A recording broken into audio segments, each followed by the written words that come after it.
Michael Salas, he comes out with all of the best pictures that I've got in my presentation. And wait a minute. And then Bob takes 5 more of them for his. So really, this is over. I mean, wow. Okay.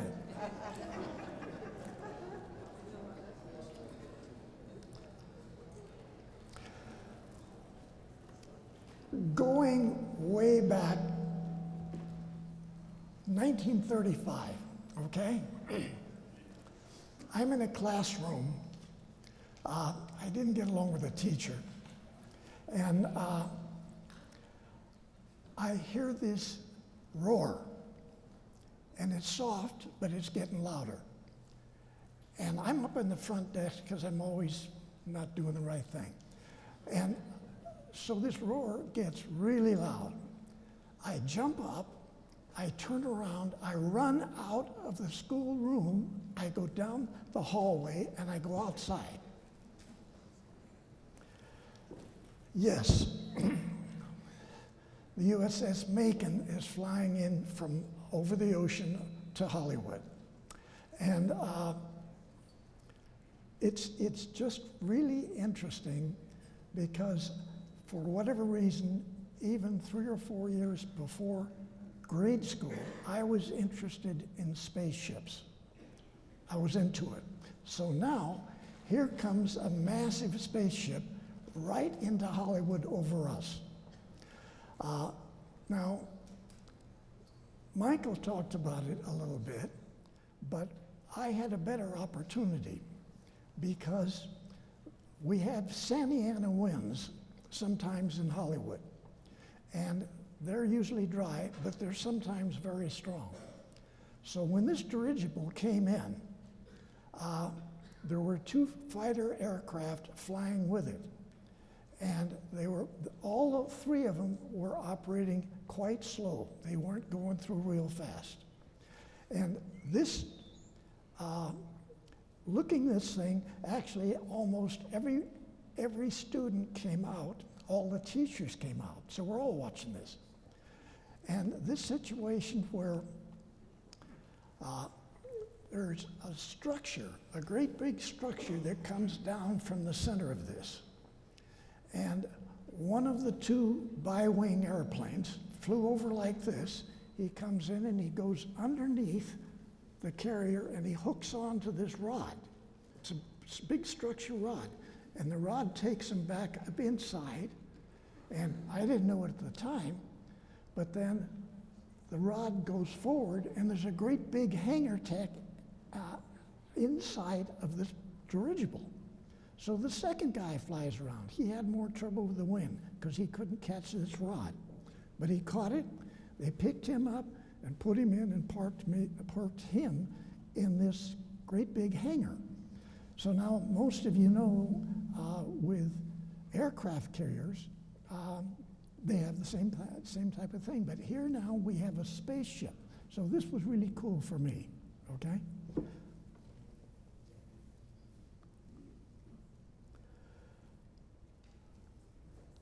I was not just interested in spaceships, I was interested in the Navy. And it's important to sort of pick up that kids at that time have different kinds of things that they get into. Instead of playing ball after school, I would go to the Hollywood Library and I'd look up all this stuff on Navy ships. And of course, I would collect all kinds of newspapers and articles about what the photographs were of the ships. So aircraft carriers obviously were the most important to me. So there was a organization that the Navy had where the public could go on board the ships back then. They have these great big powered lifeboats that drive you out to the harbor where the ships are anchored. And no cameras, but I've got a little tablet thing here that I write on, okay? And I'm very interested in different secret things that are on the ships that I can put on my models. Bob thought I was going to talk about UFOs here. I like to talk about my ship. I never get a chance to talk about my ship models, okay? Louder. Okay. Louder. Okay, so my dad takes us from Hollywood down to Long Beach Harbor. Is that coming through good? I hope. And we ride out in these big launches, and we come up to the side of the aircraft carrier, and that was this model right here that you're looking at. But the model wasn't finished. I was still building it. And so you go up this outside ladder, and you go in a door on the side of the hull. And actually, now you're in a massive hangar that's 10 times the size of the one that was in the big dirigible. You go up more stairs. Now you're on the flight deck, okay? I know that they have radar. There's two types of radar. One is round, and the other's rectangular. This was a great big rectangular one way up on the top of a mast. So I look around to find where the shadow is, okay? So I find the shadow, and I walk the length of it across, back the length again and mark the back, and then I write this down. Now, a lot of airplanes on the deck. I walk up to the bow on the flight deck, and the Navy had come up with another secret thing for operations. It was a steam catapults. Now, when the Navy goes out to operate in a training mission, they fill up the flight deck completely with airplanes. So there's no flight deck to take off with. So they came up with these steam catapults, and I go up to the bow. There's two of them. I find out what the distance is back from the end of the bow. I write that down. I write down the lengths of these and put the notes down here. Then I go all the way to the back of the flight deck. Bill, they can't hear you, so use this one. Can you hold that? Okay, is that better? Worse or better? Better, okay. All right, now, I go to the stern of the flight deck. There are cables running across the back. And the Navy, when airplanes are coming in, flying into land, they pull a lever, the pilot pulls a lever, and a great big rod comes out of the back of the fuselage with a hook on it, okay? These cables run across the back of the flight deck, and you catch one of those cables, and it stops you, so you don't go crashing into all the other airplanes. Okay.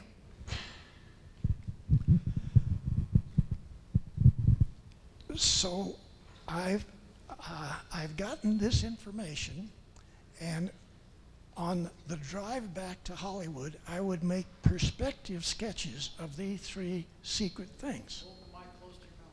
And I would, okay, all right, sorry.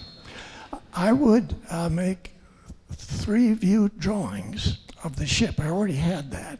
I would scale the radars. I'd scale these arresting cables.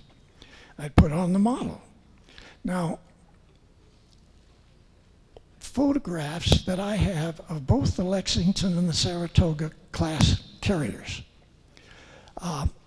they show 2 large turrets with big guns, 2 of them forward of the bridge and 2 of them after the bridge. When we came up on the deck, they were gone. Now, the Navy at that time was concerned about a buildup in Japan. So what they did, because there was no harbor in San Diego, they built an enormous breakwater all the way across San Pedro and Long Beach. So now the Pacific Fleet is tied up there when they're not in their maneuvers. They went even further. They went back and they had most of the Atlantic fleet leave their ports, go through the Panama up to the Long Beach harbor. So now we have 60, 70 ships, all with this new information on it, new anti-aircraft guns. Those turrets that were on that carrier are gone. They put in 20 millimeter and 40 millimeter anti-aircraft and 5-inch cannons all over the ship. So now I want to make my model so it's up to date, right? So I fix it with all of those.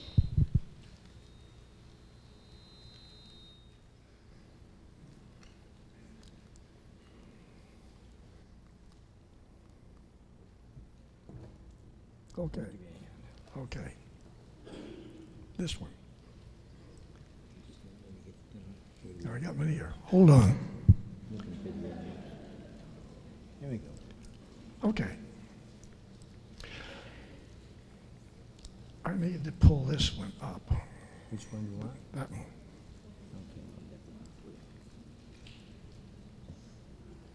Okay. That's what we need. Okay.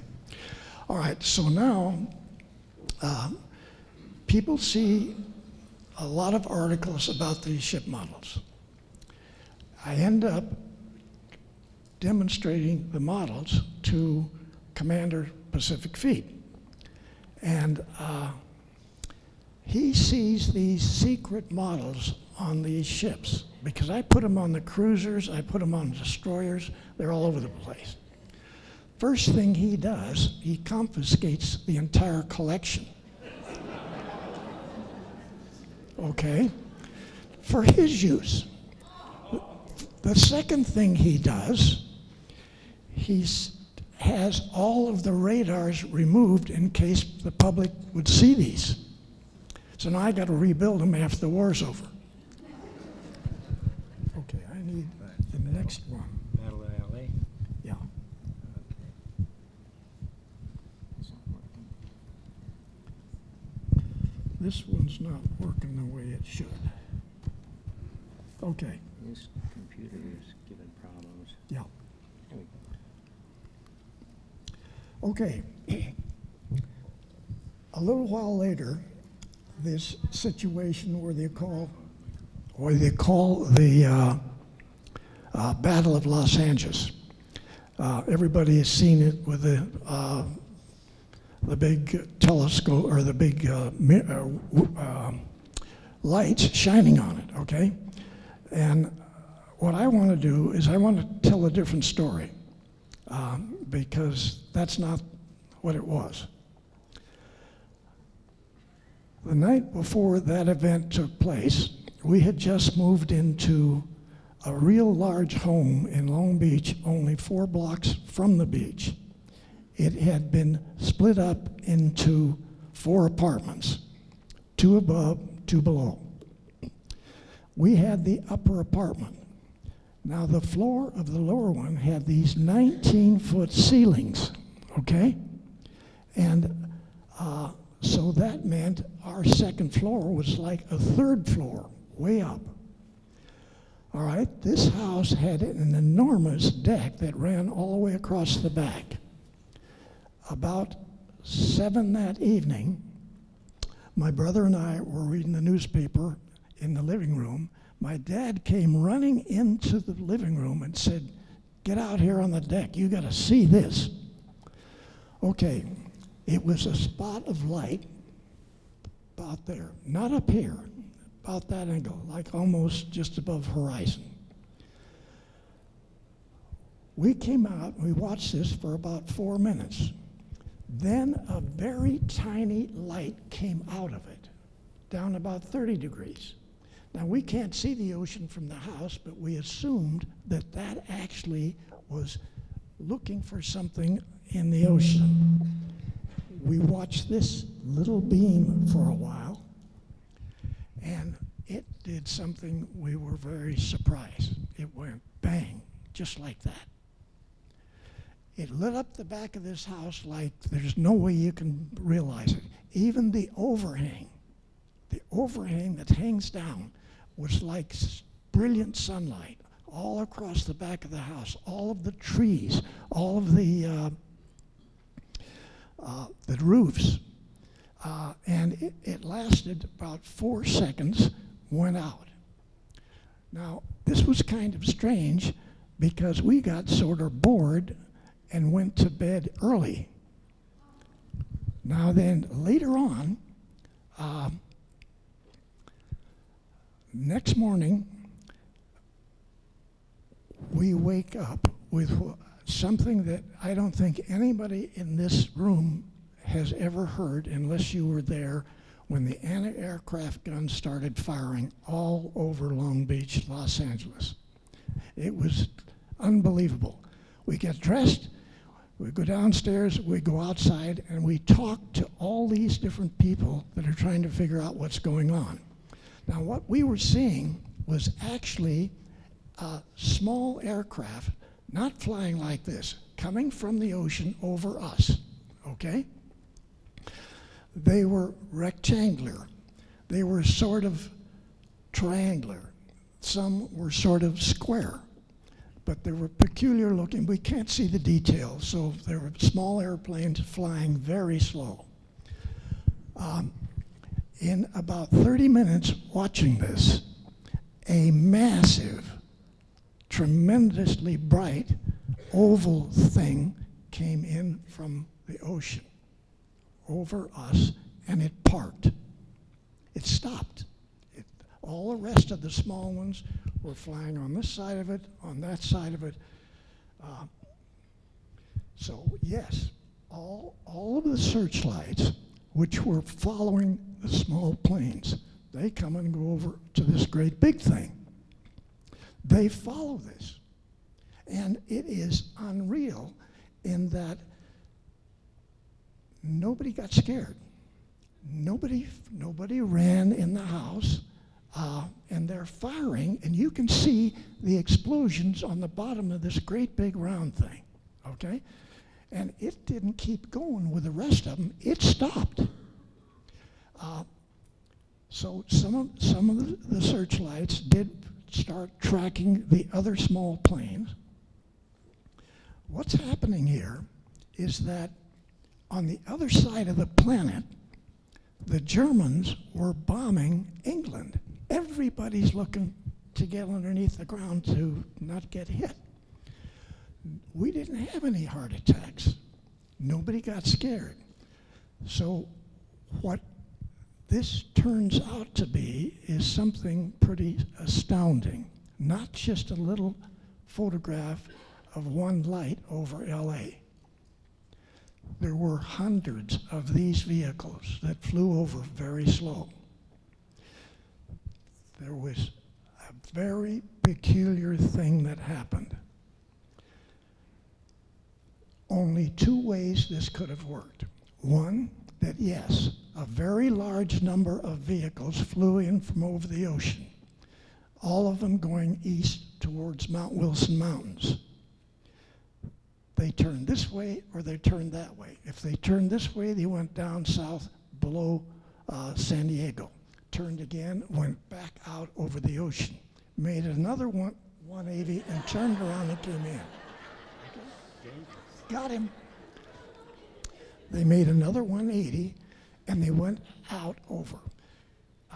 Or there really could have been that night 1,000 aircraft from outer space came over Southern California, and 500,000 people watched it all night.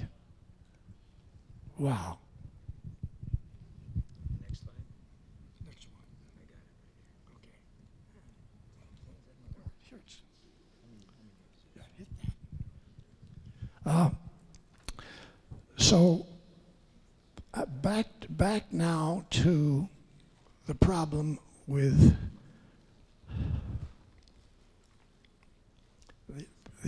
the actual problem. That's what I want.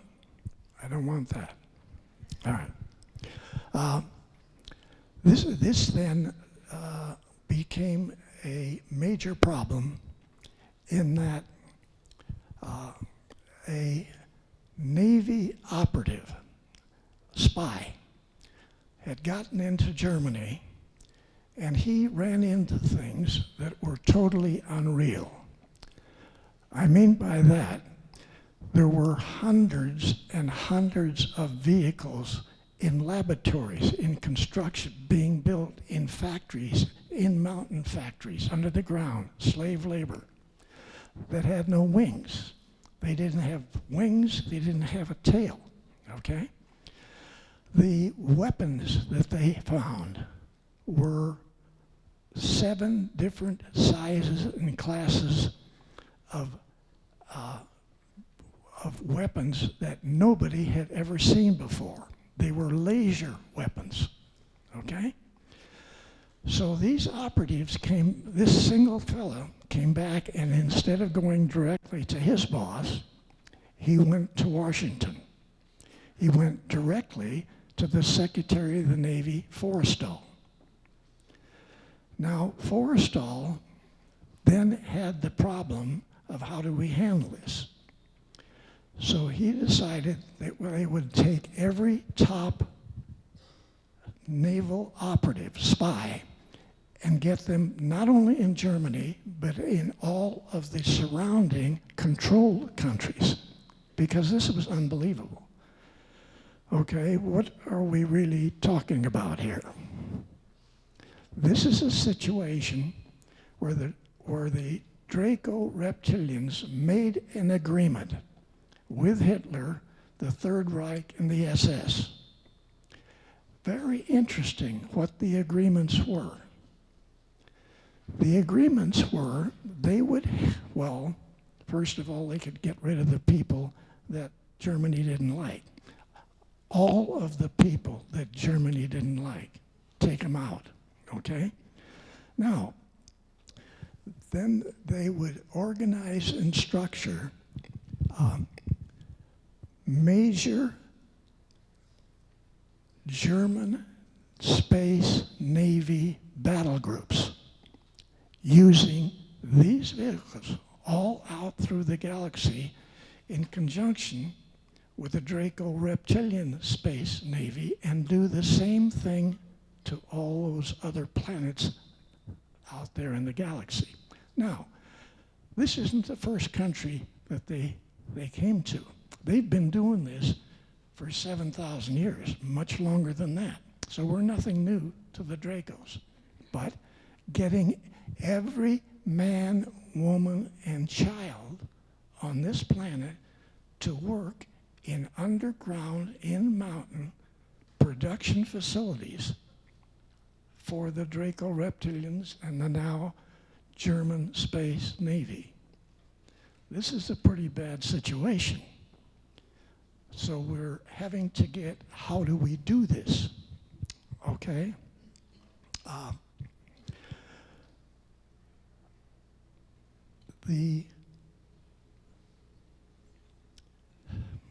This is hard to say. I'm sorry, this is hard to say, because you're not going to like it. Who's going to do this? So the Secretary of Navy gets tapped on the shoulder, okay? He was told that they would have to select a different kind of a person than any Navy officer who had ever been through Annapolis. No Navy officers could head up this massive, most important mission that the Navy has ever had in the 240 years history of the Navy. Wow. A fellow was selected that's not even an American. He's an Australian. Came over here with his family. Went to school here. Got into the second year of high school, quit, and went into the Navy. Wow. Worked his way up. He's now a full commander. All right, what happens next? This situation then takes a different twist.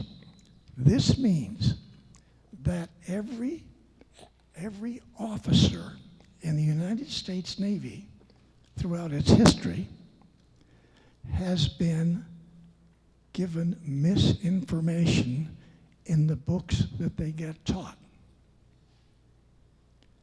What's that all about? All right. So we have Annapolis. We've been using Annapolis for 200 years to train Navy officers, right? They read books that the Draco Reptilian extraterrestrials wrote the books.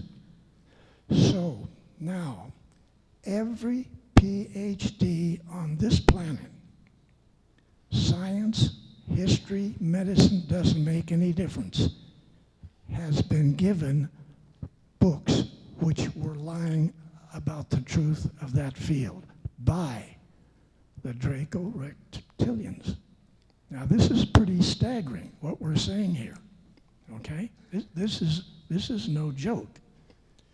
So, the Secretary of the Navy selects Admiral Ricobata, who was just a commander. First thing he did was made him a captain.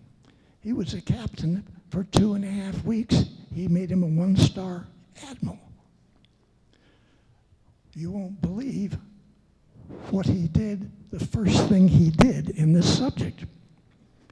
He went to the 6 most important aircraft companies in California, Douglas, Lockheed, Northrop, and even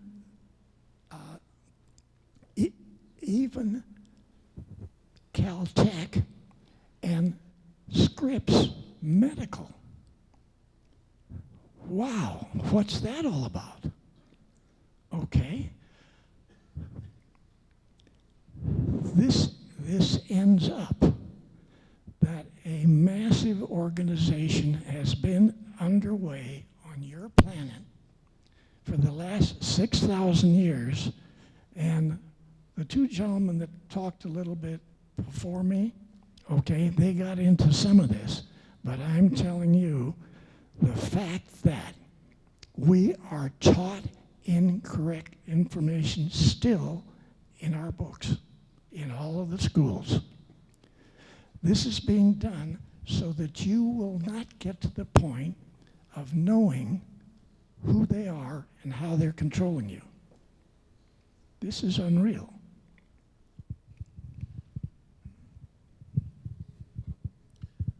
I lost my handle. Yeah. The next slide. Yeah, turn it. Yeah, go to the next one. There she is. Okay, I wish I had a better control.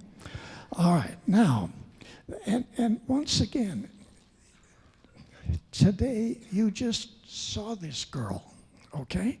So what do I have to do with her? Come on. All right, there's one little part that I would like to say, that she was a really nice young lady.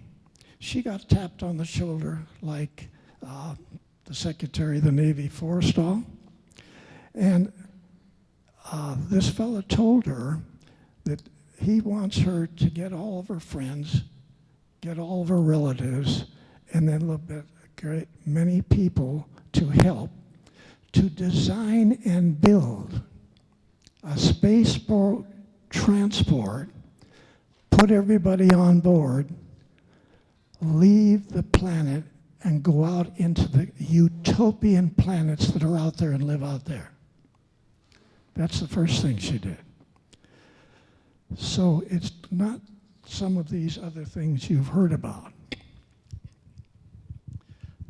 This then gets to a problem in my particular engineering. We're going to talk about that in a minute. I want to say how these operatives operated in the Naval Air Station, San Diego, for Admiral Ricabata.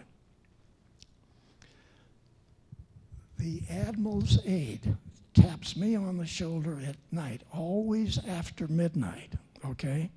The only word he says, he's here. The Admiral then escorts me over to the command building, and actually, you folks that have been to San Diego and you look over to North Island where the carriers are, even if there's a carrier there, you can see this building up above the carrier. It's real high, pointed building. It has a very small office, almost to the top. So, after midnight, Admiral Ricabata sits here. I sit here. One of the three other bosses that I have, all three captains, is sitting here. The typist is sitting here, and the operative's right there. The operative desperately tries to convince us of totally unreal things that are taking place all over Germany. Now, this gets worse, okay? Because the Germans don't get just a manual of how to build a UFO. They get brand spanking, brand new 15 classes of Draco Navy spaceships. This is what's getting put in production in these underground factories, slave labor. Wow. Okay, so what happens here is that the organization that would normally handle all of this, they don't even know what's happening. So your Navy then has these operatives back in Germany, and they are bringing this information to Admiral Ricabata in his office after midnight 4 and 5 times a week. They come back. They don't believe what they're presenting. They don't believe it. Obviously, the Admiral says, he would say to the operative, "Young man, you don't make sense. I don't understand what you're saying." And the operative would again go back and try to explain it, saying he doesn't understand it either. But this is what they're doing. So we are in a situation where unbelievable information is coming in from out in the galaxy about at least one type of extraterrestrial people. We now know there's many more than that. But these guys are making this planet a slave planet for them. Wow. Okay. Yeah. Can you bring that one up here? Thank you. Okay. So I have 8 young ladies, 3 PhDs, and 3 girls in a photo lab.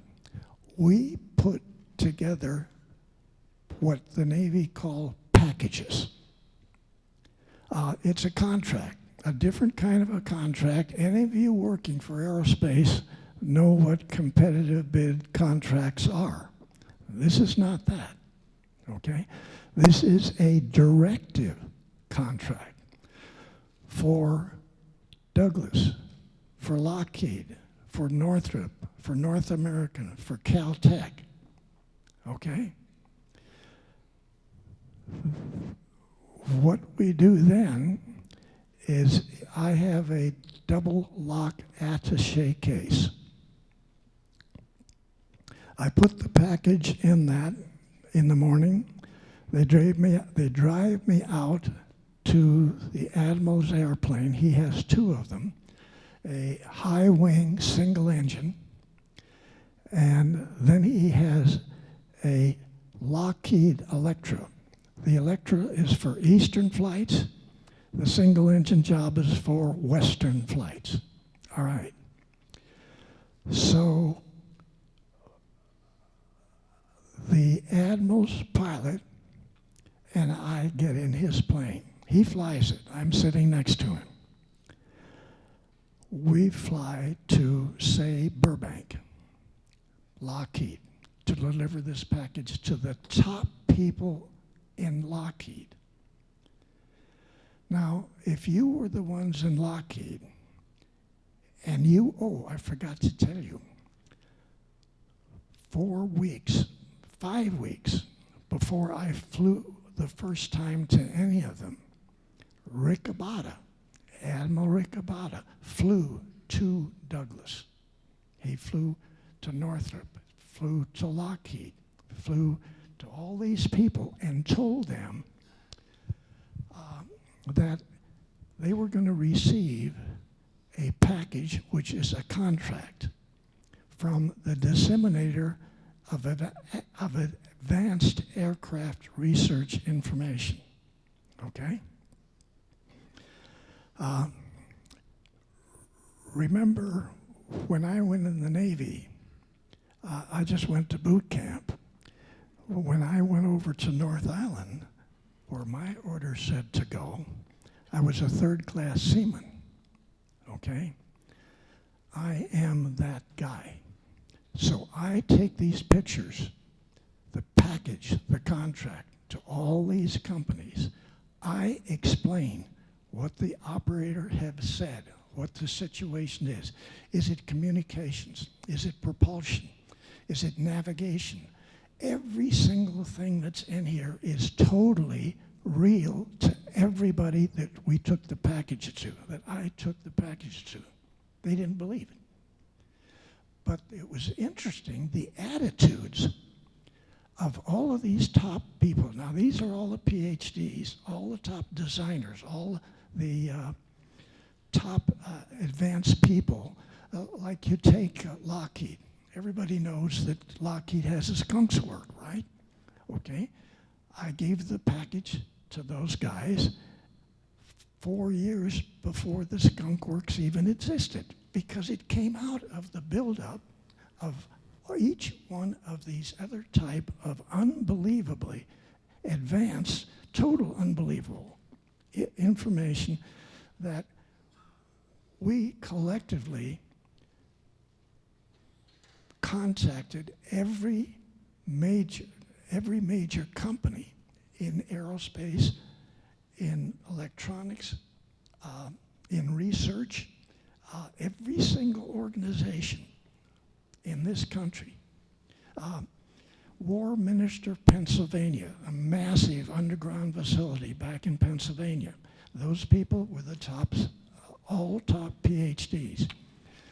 Now, again, the interesting reaction of this to them was disbelief, but then they realized that if this is real, that, oh my gosh, this is going to affect everybody. All of us are going to be working on this. So I did have a great many questions that I couldn't answer, okay? And I did bring, well, I actually flew over 1,000 packages, 1,000 contracts in the 4 years that I was in the Navy. And after a while, you get real used to how to do it. Now, if you look at the picture of me in the plane, this was kind of weird. Yes, I watched everything that the pilot did. On the 7th flight, the pilot told me before we took off, he said, "You take it off, Bill. I've seen you watching me," okay? So I got the engine running, and I've checked up. He handled all the radio communication. I didn't do any of that, okay? And I got the chocks pulled out on either side for the gears so I can roll it. And I very slowly started adding power. And we're bouncing along now towards the edge of the runway. Now we're on the runway. and I'm watching the altimeter telling me what height, what speed I'm up to. And when I saw that speed, I just pulled back on the yoke, and we're flying. I fly out over the ocean. I turn and I go north up towards Hollywood. I turn. Now, he handled all the communications. I didn't handle anything. The point I'm getting to is that I actually flew hundreds and hundreds of these almost myself. And every place that we landed, he would stay with the plane. I would go inside to the secret area like advanced design. I would explain the package and the program. Now, interestingly enough, some of the informations that the Navy operatives came back with was wrong, really wrong. So they would call the admiral and get 2 or 3 of his assistants to be in when he gave his briefing.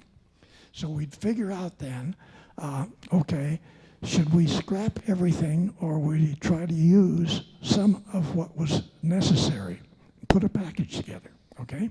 And then this would be supported with additional flights. So you didn't just fly once to all these secret facilities, many of them 4 and 5 and 6 times. More package, more information.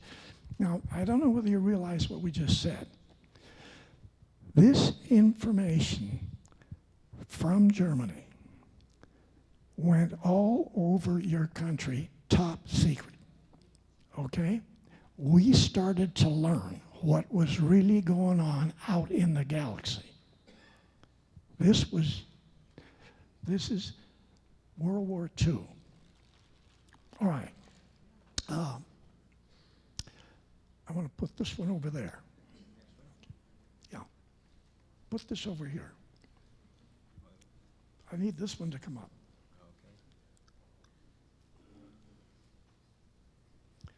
He doesn't know how to run it either. He's talking to it. Wait a minute. I got a big hammer out in the car.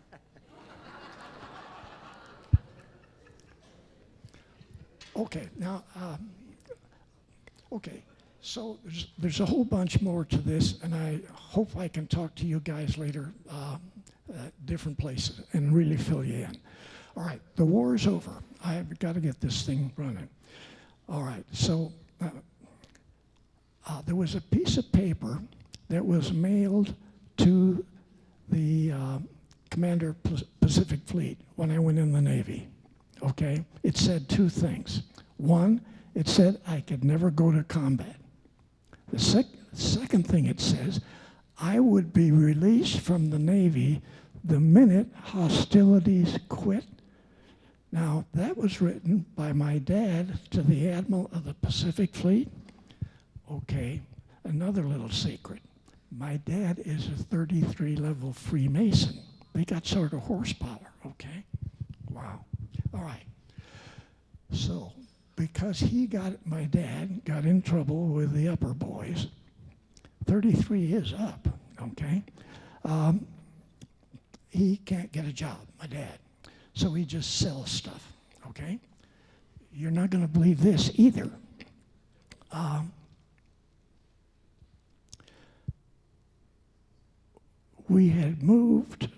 Our family had moved to Pasadena. So now my dad is selling real silk hosiery to ladies. So now I have to canvas houses and try to sell the young ladies hose.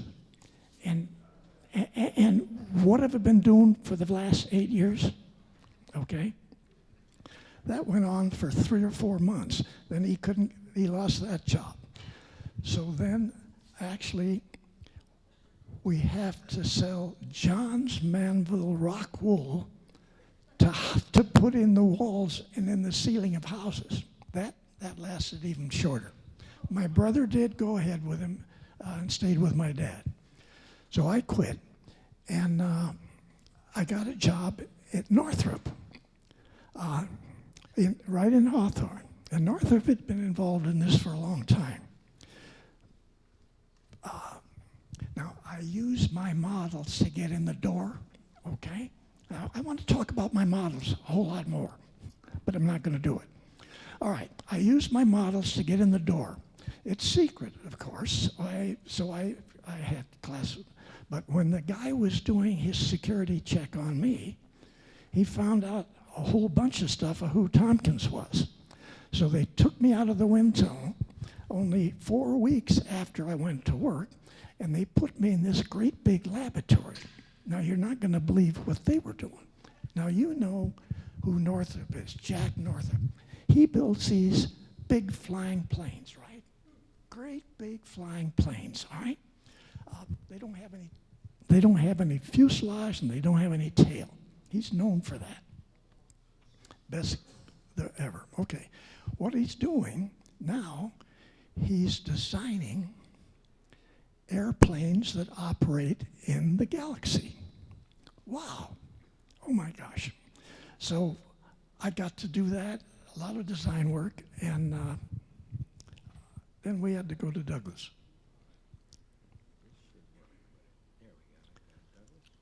Okay. So I did work for a short time. Actually, people wanted me. It's kind of crazy, but different aerospace wanted me. I worked at North American. I worked at Lockheed. And when I was at Lockheed, now, I didn't cover this part. I get flashes, okay? What's a flash? I get stuff that comes in my head, okay? Like I just said, remote viewing over here. Yes, it's sort of like remote viewing, but that's a method to visualize what you want and then go there. Your mind goes there, you don't go. No, it's used in intelligence. And so what we do then is I have the flash, but unlike many of here who get flashes, I get like 7 planets out there, then one of the 7, and then one area down on the planet, and then the detail of what's happening there. I do use the proper language, which is to select a target. That's what they all do in remote viewing. But I just look at what I want, and I go there. So I don't have to go through all those steps everybody else does. All right, now you've seen both of these fellows here. We have this picture of Elmer Wheaton, Vice President of Engineering, and now we got Dr. Klimper. And yeah, I work for them too, in this secret think tank that's now in Douglas. What's interesting, I only worked in that tank 4 weeks, and I found one of my packages that I had delivered back in '42 to Douglas. Wow. Found 3 other later. Okay, so now we have all of these top-level people in this secret think tank trying to come up with every type of mission that the U.S. Navy would get involved in space.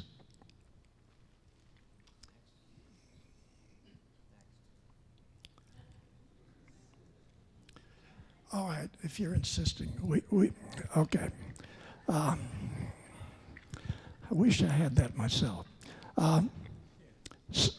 So we all know about Marie, but I have a different situation. We did 2 things. I did 2 things in the secret think tank at Douglas for 12 and a half years. One was all this concept designing of these different types of space vehicles.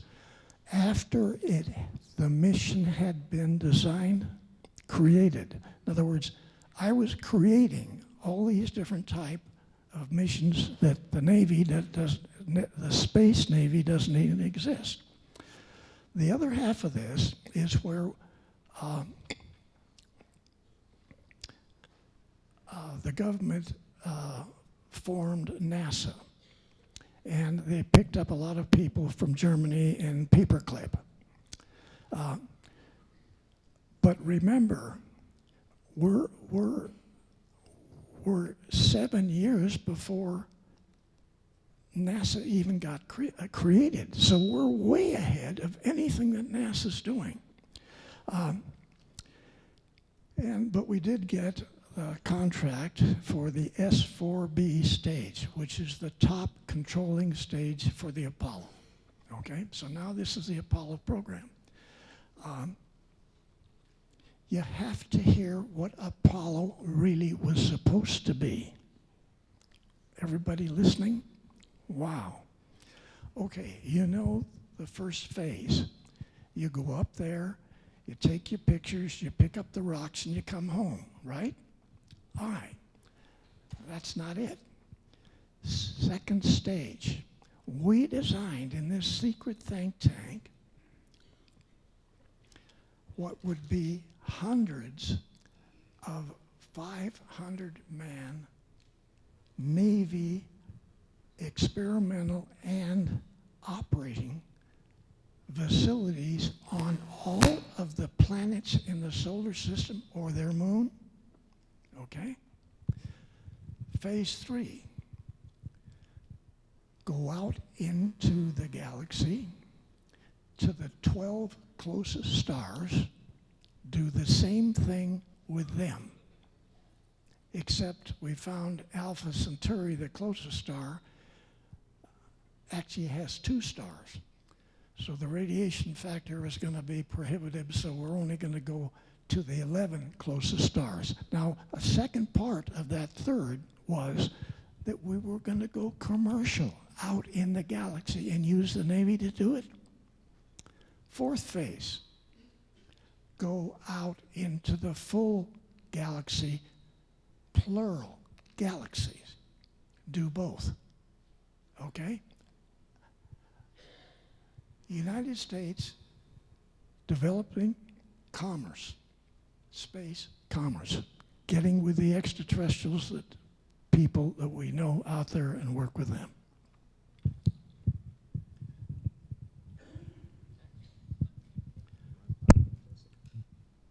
I got to go to here.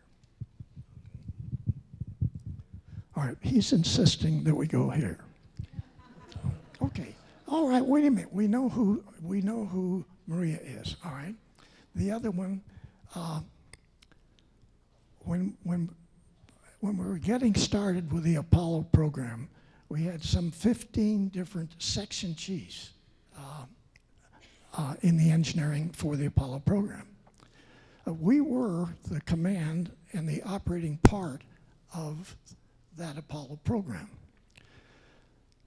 So a couple of weeks before we actually started, 3 guys came in and landed over at Las Vegas, and they were there for almost 3 weeks. And then they came over to Santa Monica, and they landed at Santa Monica.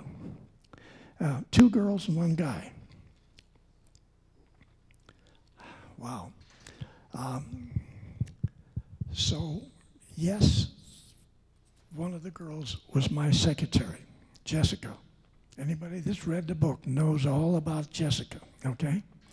The other girl was then the section chief secretary for propulsion. So now we got systems and propulsion, the 2 top most difficult engineering section chiefs to get the Apollo to work. So the point I want to make to you is that when all of our top engineers are in a meeting with other groups, and we've been there for 3 or 4 hours, and we haven't come up with an answer, this blonde that I now have for a secretary taps me on the shoulder. No, she doesn't do that. She tells me telepathically, Billy, why don't you do so-and-so? That was the answer we needed that would go all the way through the program. So don't give me this stuff that these 3 Nordics, they're under contract to us. Come on. Mine looks like she's 17. Unbelievable. Both the girls, okay? They're brilliant. The other guy only comes when the girls get in trouble. So he's not with us all the time. So now we've got these 2 gorgeous girls that are doing the same thing, one for propulsion and one for the systems. You cannot believe the arguments that get fixed because she steps in and said, hey, Billy, why don't you say so-and-so? And it worked. Okay. All right, now we have to go to the Apollo directors. Obviously, Von Braun is there. And there's this other fellow, Dr. Debus. So what we did, we studied everything about the Apollo missions, not just the one to the moon. We found that we couldn't make the contract that NASA gave to us work. We found it never worked. We found that the other contractors couldn't make it work. So we stepped back and we did a whole new study, totally ignoring everything that NASA had put down, not only to us, but all the other contractors. We studied the whole thing. We studied dozens and dozens of other missions, okay? So one of the things I think it's easy to see, you've all seen the Germans launch control facilities. It's a great big underground concrete thing down 4 stories underneath the ground with a periscope, okay? We can't even, the contract, okay, we can't make the contract. We've gone fully automatic. Most of NASA is still manual. So we're working with microchips, very, very delicate. The first ones weren't really good. They were pretty delicate, so we need to treat them that way. But there wasn't room down inside this launch control that the Germans had. So I came up with this approach, which I think everybody in this room can understand. You know what it's like to be in a theater. You're sitting in seats, you look up at the screen in the back, and you go watch the movie, okay? So what this is we have hundreds of 2-man consoles all the way down where you would have steps. Great big full walls of every single thing that could go wrong in the mission, so that every person in there knows where we are in the mission. They know what's happened. They know what their equipment may or not be part of the problem that comes up, or it could be. And so what I'm trying to say, I had this great big 6-foot model built. I put it on a brand new Douglas DC-7 and flew it down to the Cape. Now I did this by myself, and of course I got fired for it later. So now I have this great big model. So Redstone Arsenal is a very secure, very, very highly classified facility. And so I have to put the model in something to get it out there. Okay. So I rent a truck. The closed trucks weren't available. So I had to rent a truck where you can take the sides off, okay, like this. Put your model on, put the sides back on, but you can see the box. So I'm driving this box all through that area there before you get to the base, and it's trees, and I never drove anything like that before, so the gears are not helpful. And we get to a road, a straight road, and it's surprising, that base they've cut all of the trees down, like 6 to 8 blocks all around this. So when you turn off of a highway onto the road that's going in to where the gate is, they can see you coming. And when you get to sign up, over on the right-hand side, there's dozens and dozens and dozens of big trucks, automobiles, people walking all around trying to get in the office to get some sort of clearance to get on base because of the high security. My secretary told me, well, she said, Billy, I've written you a letter of entrance, but you won't need it, okay? So she told me, I'm driving now, okay? She told me the gate's gonna open, okay? And said, you don't slow down. I told you not to slow. Telepathic, she's telling me this.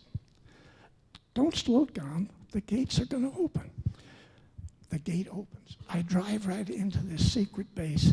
Not one security guy jumped in the car with these automatic rifles and started following me. I went all over the base trying to find Von Braun's tower. I finally find the tower, okay? It's sort of up on a slight hill. So there's a whole lot of steps. Actually, you're supposed to park on either side, everybody, and then you walk up to Von Braun's tower, okay? 4 security guards come out of that building, the front door. They walk all the way down the steps. They're carrying a 4-wheel dolly, okay? So they come down, they sit the dolly right next to the truck. They take the sides off the bed. They take the back side off. They take this one off, okay? They put the model on this dolly. Wow.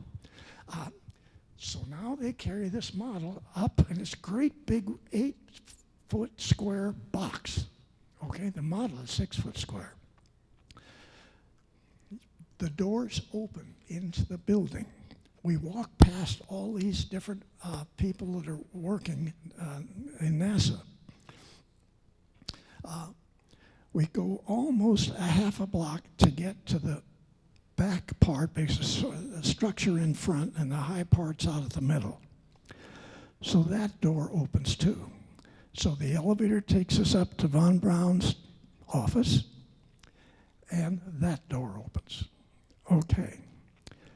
These fellas push the dolly in there.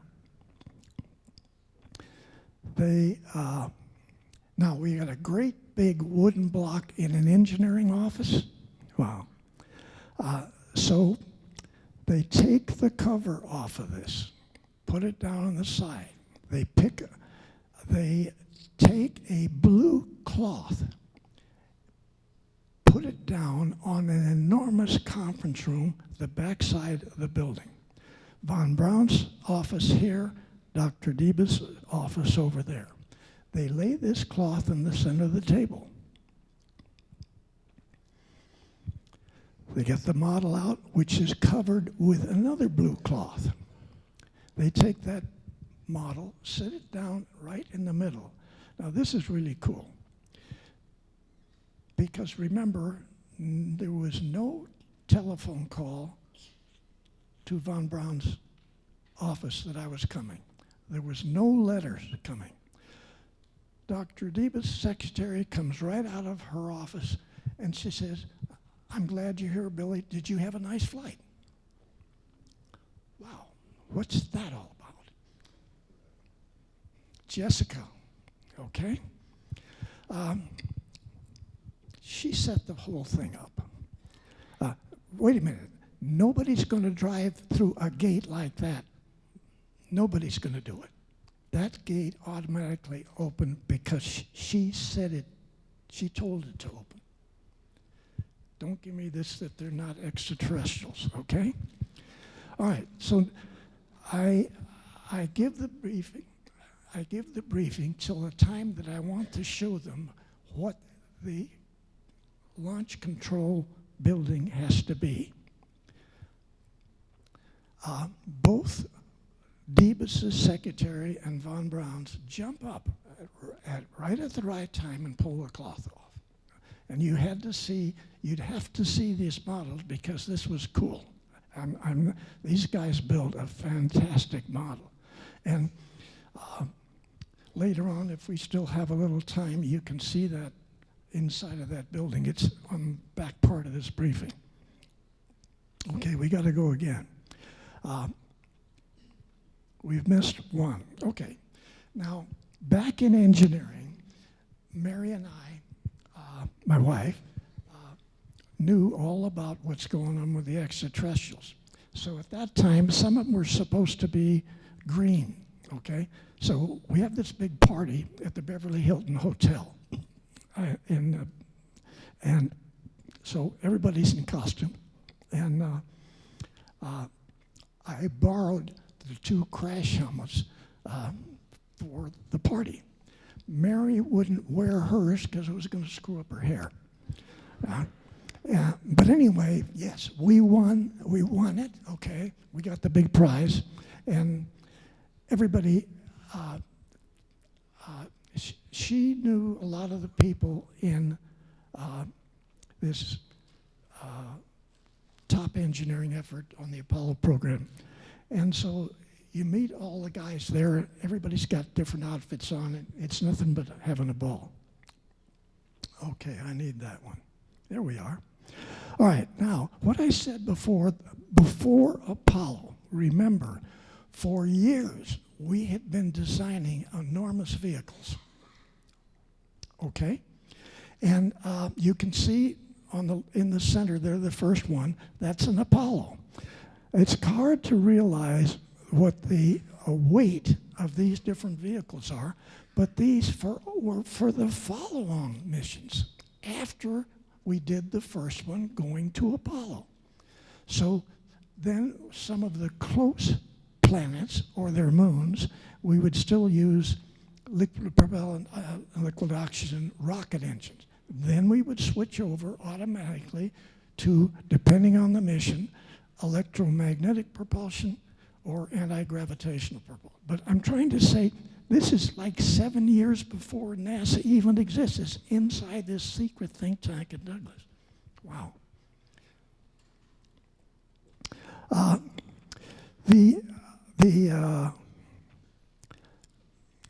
That's the vertical assembly building, which, yes, I designed that.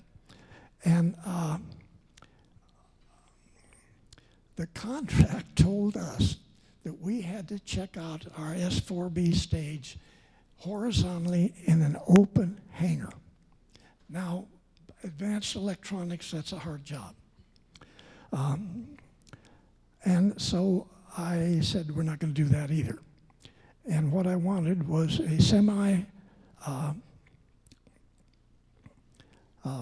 a building that we could control the temperature in the building. And you can't see it on the other side, but that actually has 4 separate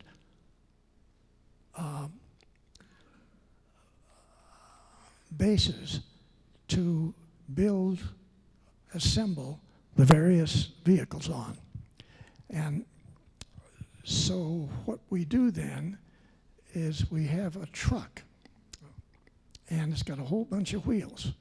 And after everything is checked out there, not out at the launch area where the contract said, we just drive these out the freeway to 3 different launch periods. And we can, this is a production program, people, massive production program, okay? And so you can't see it on the back side, but the back side has the 2 doors on either one of them, 2. So now you got essentially an air-conditioned environment to do all this exotic equipment that you have to not just go to the moon, but go on out in the galaxy. So now we show one of these being driven out, and you can see the umbilical arm that goes, and when you get the signal to launch, the umbilical arms disconnect automatically and pull to the side. So that structure still is there because you assemble a vehicle on this great big mobile platform. Here we are now, and this is the S4B leaving planet Earth, heading for the first landing on the moon. This one is not showing well, but just to give you a feel of how you would say radical different spacecraft carriers designs really were. And these are hundreds of these. And so these are for deep space missions. We do all the details. Now, the one on your left over there, that big cigar, all right? When we're working with all these PhDs on all the advanced stuff, I'm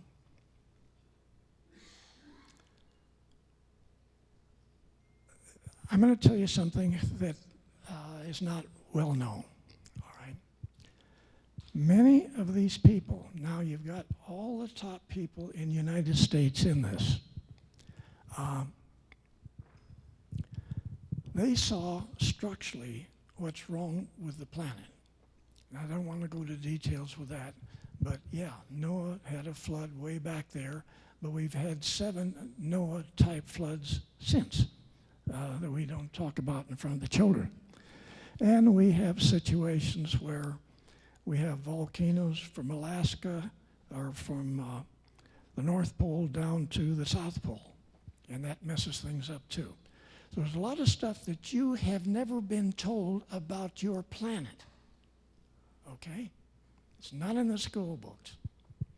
All right, now, yes, a cigar shape would be good.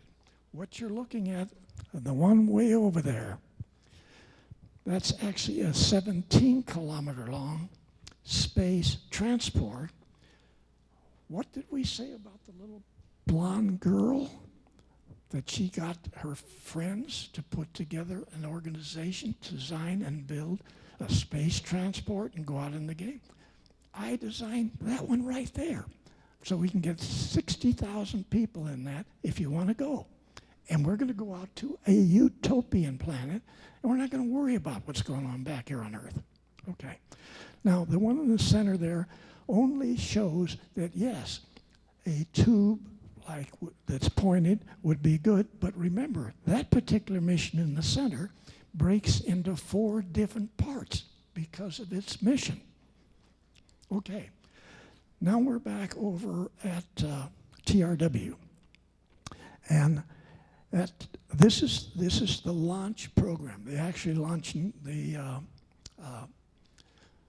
astronauts to the moon, and so in there, I had sort of a contract for TRW, and they wanted me to come up with it's not a command center, it's just sort of a copy center of mission control down in Houston, okay? So that all the top executives at TRW could see and hear everything was happening as we're flying out to the moon. And then what happens when we got there. So that worked real good, and then they, of course, insisted that I go to work for TRW. And my job there is different too. I have 4 or 5 people that I work with, and I'm vice president to the, I'm advisor to the vice president, and I do, you have a problem in your laboratory, okay, we go there and then come up with a way to fix your problem. Now, TRW, like your 2 previous speakers here, particularly with Bob, TRW is unbelievably tight. You have no idea of what's going on in the next lab or any of the 6 sub-labs. You never know, okay? All of this is kept classified, and this makes it even hard to collectively have more people working on the important area.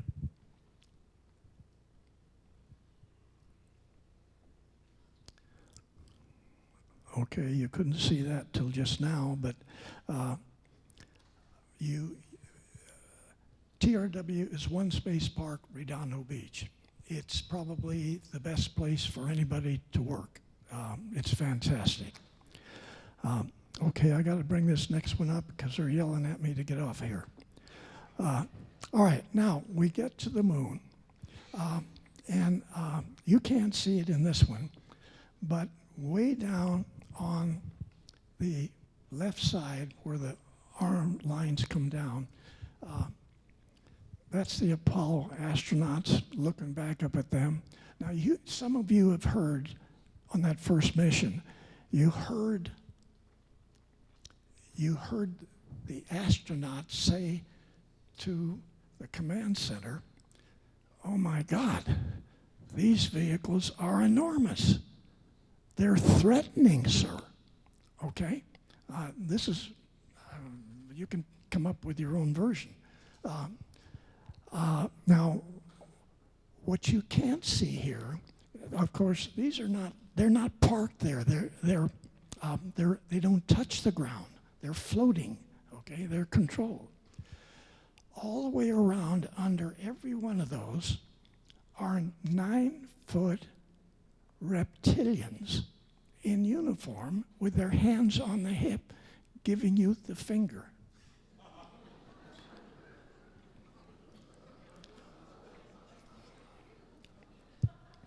Okay, they're yelling.